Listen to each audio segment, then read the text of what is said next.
காசா மீது தீவிர போரை தொடங்கி 250 நாட்களுக்கும் மேலாகி உள்ள நிலையில் இந்த போரில் இஸ்ரேல் மிகப்பெரிய தோல்வியை எதிர்கொண்டிருக்கிறது என சர்வதேச அரசியல் விமர்சகர்கள் கூறுகின்றனர். கடந்த 2007ஆம் ஆண்டு முதல் பாலஸ்தீன காசா பகுதி இஸ்ரேலிய ராணுவத்தின் கட்டுப்பாட்டில் இருந்து வருகிறது. இந்த கட்டுப்பாடுகளை எதிர்த்து ஹமாஸ் எனும் பாலஸ்தீன விடுதலை அமைப்பானது கடந்த அக்டோபர் மாதம் 7ஆம் தேதி இஸ்ரேல் மீது ஏவுகணை தாக்குதலை நடத்தியது. இதில் 1500 இஸ்ரேலியர்கள் கொல்லப்பட்டனர். இதுதான் தற்போது இஸ்ரேல் நடத்தி வரும் போருக்கான தொடக்கப்புள்ளி. ஹமாஸை அழிப்பதே தங்களது முதன்மையான நோக்கம் என்று முழக்கமிட்டு இஸ்ரேல் இந்த போரை தொடங்கியது.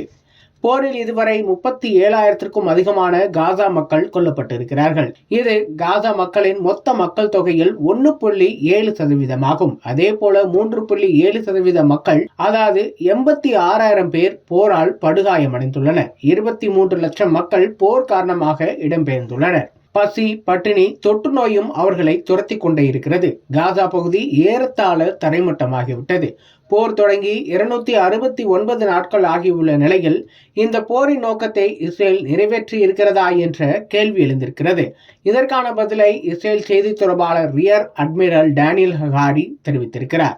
ஹமாஸ் என்பது ஒரு சிந்தனை, ஹமாஸ் என்பது ஒரு கட்சி. இது மக்களின் இதயங்களில் வேரூன்றி இருக்கிறது. ஹமாஸை ஒழிக்க முடியும் என்று நினைப்பது தவறு என்றும் அவர் கூறியிருக்கிறார்.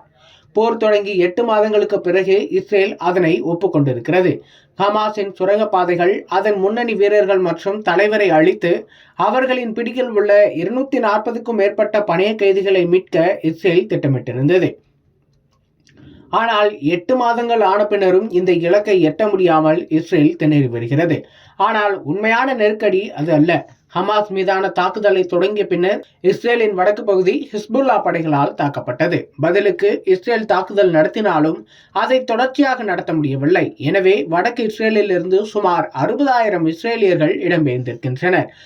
ஹமாஸ் மீதான போர் நிறுத்தப்படும் வரை தங்கள் தாக்குதல் ஓயாது என ஹிஸ்புல்லா ஏற்கனவே தெரிவித்துவிட்டது. எனவே 60,000 இஸ்ரேலியர்களை மீண்டும் அவர்களின் சொந்த இடத்திற்கு நேதன்யாகு அரசால் கொண்டு செல்ல முடியாது. அதே போல மற்றொரு சிக்கல், ஈரான் இஸ்ரேல் ஹமாஸுடனான போரை தொடங்கும் போதே ஹமாஸையும் தாக்குவது, அதன் கூட்டாளிகளையும் தாக்குவது என முடிவெடுத்து களத்தில் இறங்கியது. அப்படித்தான் கடந்த ஏப்ரல் 1ஆம் தேதி டமாஸ்கஸில் உள்ள ஈரானிய தூதரக வளாகத்தின் மீது இஸ்ரேல் தாக்குதலை நடத்தியது. இந்த தாக்குதலில் ஈரானின் மூத்த ராணுவ ஜெனரல்கள் கொல்லப்பட்டனர்.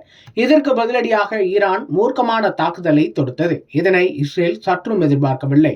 இந்த தாக்குதல் தொடர்ந்ததால் கடந்த 1973 இஸ்ரேல் கட்டமைத்து வைத்திருக்கும் அயன்டோம் உள்ளிட்ட பாதுகாப்பு அம்சங்கள் தவிடுபொடியாகிவிடும்.